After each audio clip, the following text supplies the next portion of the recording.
Morning, everybody. How the heck y'all doing this morning? Yep, we got a little bit of rain. 5 o'clock, it was raining. By 6:30, good morning, Mocha. Mocha's not interested in me.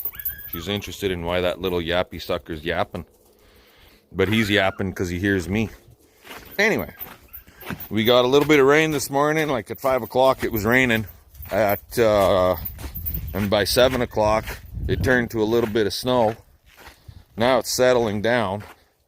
I was supposed to be on the road today for myself and Mr. Straight Pipes, but that got canceled because of up north where I'm supposed to be going. They're getting hammered, apparently. The guy texted me this morning and he said, yeah, it's a good thing you ain't coming here. The other reason I'm not going is because my neighbor, who was combining flax down the road from me, he had an issue with his combine header, straight cut header, and I told him I'd give him a hand today with it. But last night when we were disking, about 45 minutes before I finished the field, in the dark, like at 8 o'clock, 8:30 last night, we had a small issue, and I'm just seeing the damage here now. There's something missing off the end of that friggin' shaft. It's called a disc, a blade, a spacer, a blade, another spacer, and the nut. And if I can get a big enough die, I can clean that thread up. He's pretty buggered. So I ended up just finishing the field off with loose blades. So it got me done. How's that sound? Everything got done. And I did find the disc. It's in the tractor. So what the hell are we doing today? Well, right now this morning we got I know Little Red, chances of him starting are next to zero. So I'm going to plug him in for a little bit. I'll play in the shop here for a little bit. Do some other choring for a little bit. And then feed a bale out to the cows in the pasture that CP let out yesterday. So anyways, fun. Who knows? Maybe I'll get that son of a bitch, that big orange thing, in the shop and start ripping it apart. Straight Pipers went to the city for shit yesterday, and he said, hey, I'm going to the city, you want me to pick up your part? I said, sure. So I phoned in and paid for the part and all that stuff. Where the hell is it? CP said she grabbed it from him and put it in the shop. So check this out.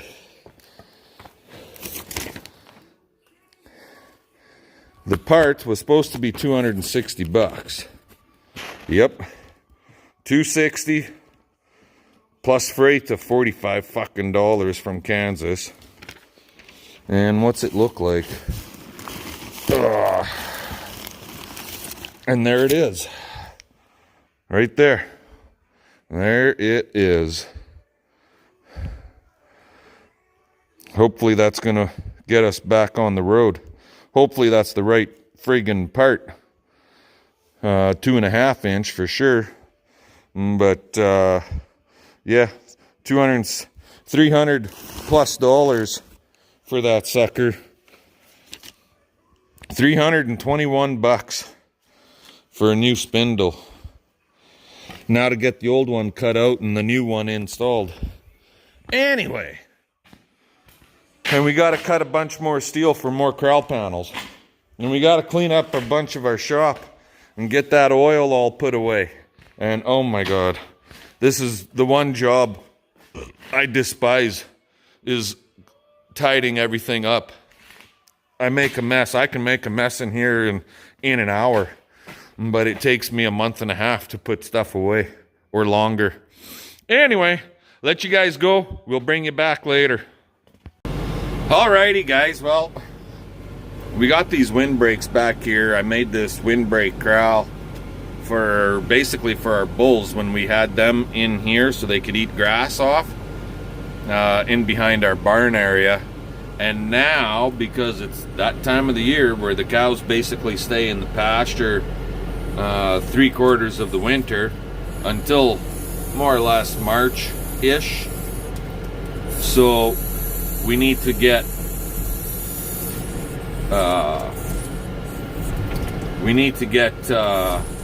these windbreaks set out in the pasture, because that's where they're going to be spending their winter. We feed them out in the pasture, out in the fields. No point in feeding them in the corral and building up a whack a manure pile in the corral. Keep the manure out in the fields where it's doing good right from the get-go, right? So we just grab this sucker off the top there and off that lift cradle, and away we go. So we'll bring you back when I get the corral set up. Yes, it does take a little bit to move them, because I'm only moving one at a time, and I'm moving them basically almost half a mile. So the cows will be, for the first couple months, the cows will be walking basically half a mile for water. And then as the winter goes on and they get heavier in calf, we bring them closer to the yard until that right there, beginning of March, roughly. End of February, beginning of March. And then we'll set up the corral right in the yard and bring them right home for calving time. Theoretically, we should start calving about the 20th of March. That's the plan for the earliest ones anyways. So the toughest part about moving these suckers is getting through these gateways so you don't take out a post. But little Red, he can lift quite a friggin' ways. So anyway, let's get her done. We'll catch you guys in a little bit. Alrighty, so like that's the lift cradle up there on every windbreak, right in the middle. And then we put one chain on them, like here. That's a little snug for me to get undone. I gotta move it with just the way the cows and the rain, or the wind I mean, has pushed on them. I gotta get these chains all undone.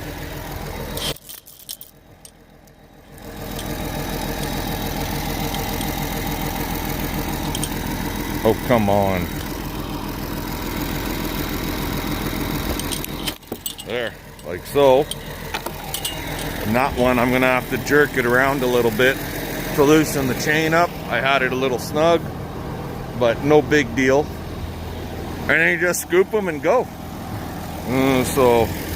But I generally set at least 5 windbreaks up out in the pasture for the cows for the winter. And then when we start calving, we set our corral up over there where I was cleaning the manure from, and we'll have like 9 to 10 windbreaks set up over there. And that one's undone. I might as well just move all of this stuff because it doesn't need to be here anymore.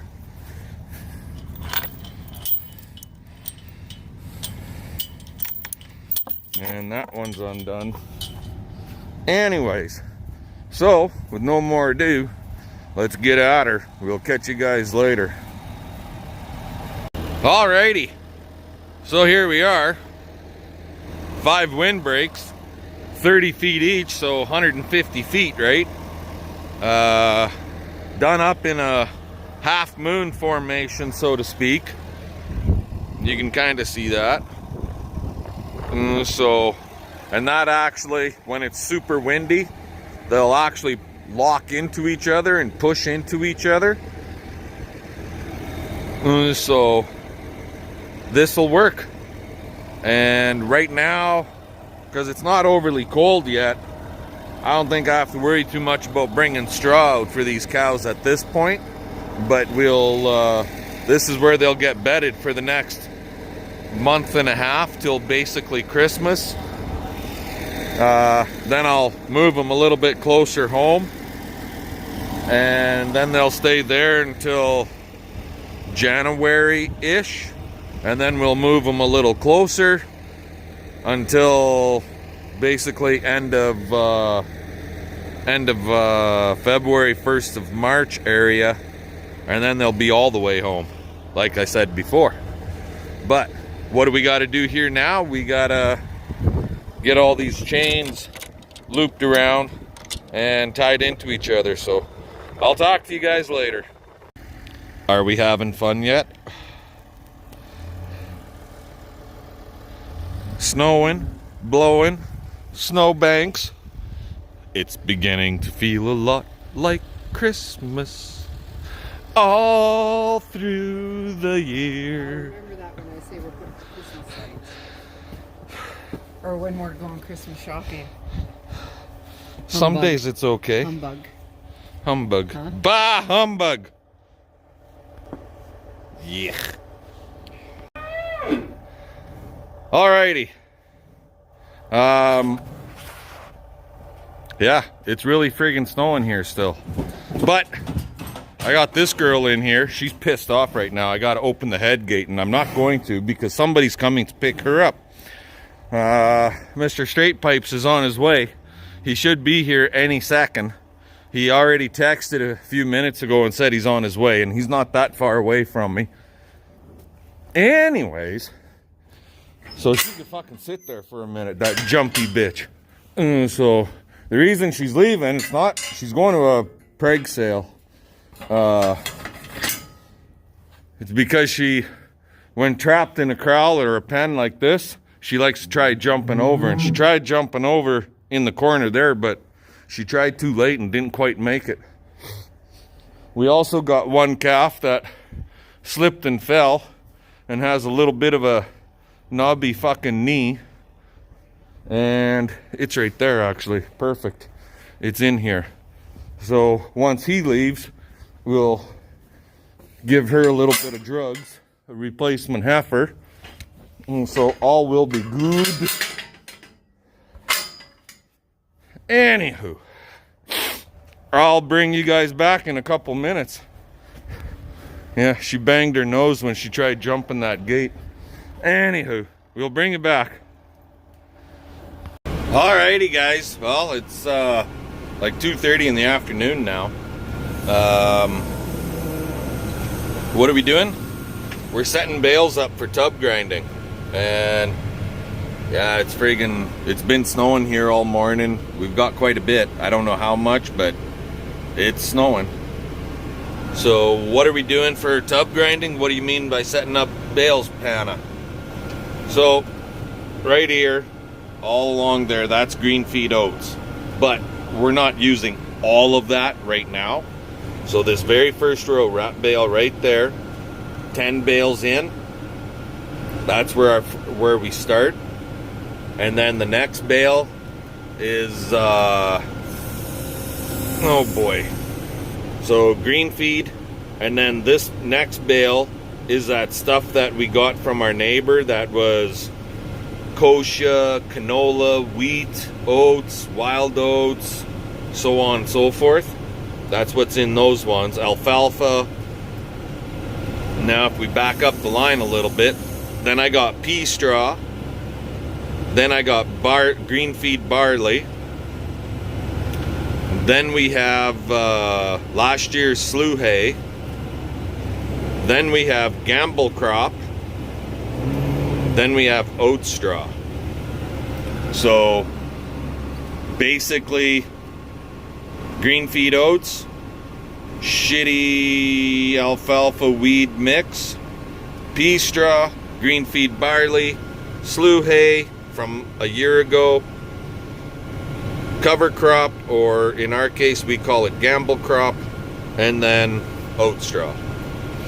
Now we got 1, 2, 3, 4, 5, 6. That's 70 bales. Is that all of it? Hell no.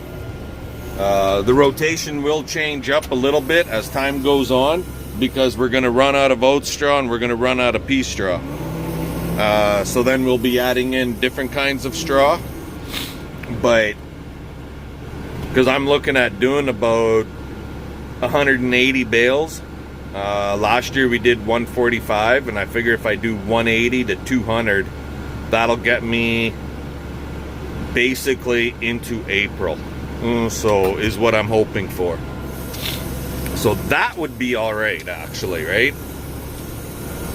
Now what we're going to put in there next to the oat straw is green feed bales left over from last year, and then a couple of, like, that's green feed oats, and then there's a couple here from this year, just to start our next row, and then we'll start our rotation all over again. So it will be oat straw, green feed oats that's a year old, and then green feed oats again that's from this year. It'll be back to back, but that's okay. So we'll have a really good mix. Actually, what I might do is in between that green feed oats from last year and green feed oats from this year, I actually might throw some good alfalfa type hay from this year into there. So it'll only be 10 or 20 bales that gets used, so out of 100 that we made, so that ain't so bad. Anywho, that's what's going on. Okay, I'm gonna keep going here, guys, and at setting these bales out. I don't even know, I don't think we're gonna have enough room for all of it here, even, to be honest with you. The feed yard is gonna get really goddamn tight. So anyway, we'll keep rocking and rolling here at setting bales down for tub grinding, and we'll talk to you guys later. Alrighty, guys, well, it's still friggin' snowing and it's blowing a little bit, and here comes my lovely other half. But just brought up some 2 7/8 oil field pipe. In the future videos coming up here soon, we're gonna have some welding going on. We got stuff that we got to get built for a few different people. That thing's put on hold for right now. Anyway, I'm gonna close you guys off with just want to say, because it's November 11th, this is in Canada, our Remembrance Day, where we remember all the war vets, people that made this country great and free. So I want to say thank you to all of them. Right, babe? Yeah. Thank you to all the war vets. Yes. On this Remembrance Day. If it wasn't for them, who knows where this country would have been, right? So, what are you doing? Where's my tractor? In there. It's warming up. I got the heater going. I don't need it warmed up. I'm dressed. Well, then walk out there. I'm not that tough. You're not that tough? Oh, okay. I can't carry a bale. Can't carry a bale? So, yeah, thanks to all the war vets in Canada and also in North America, the US of A, too. It's their Veterans Day.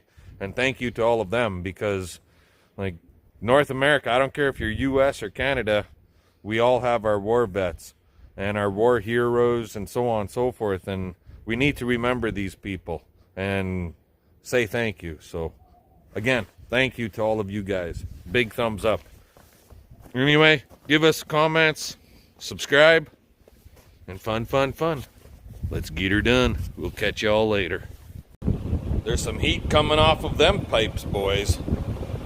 Not so much in the front ones, but those back ones, they're red. Some major heat coming off of there. This is my heater for the shop. This big old wood burner. Got another fan up there to blow the heat off that stove pipe, which is actually 8-inch auger tube. And yeah, she's a burning. Not that it's overly cold, but the floor is wet and stuff, and that heat's coming off of there. It'll maybe warm up in here enough to melt some of the, dry some of the floor out, maybe. I highly doubt it, because heat rises, right?